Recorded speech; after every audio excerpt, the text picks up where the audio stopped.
Na yi bidiyo akan Chatgpt yadda za ka yi amfani da shi ta WhatsApp ɗinka.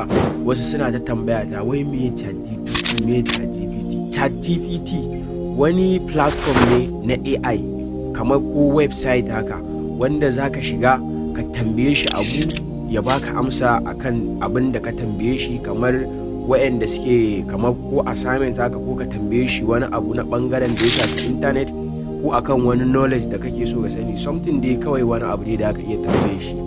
Sannan Chatgpt mutane suna amfani da shi ne wajen kamar yin assignment na makaranta, kana zuba mai tambayar kanan da nan zai koma da amsar ka ba tare da ɓata lokaci ba, sai dai shi matsalar kawai da turanci yake aiki, baya jin yaren Hausa.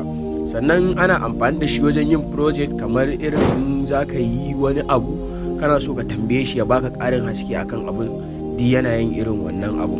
To wannan dai shine kaɗan daga cikin Chatgpt. Idan kun biyo mu za ku ci gaba da jin update a game da Chatgpt da yadda za ka dinga amfani da shi. Na gode.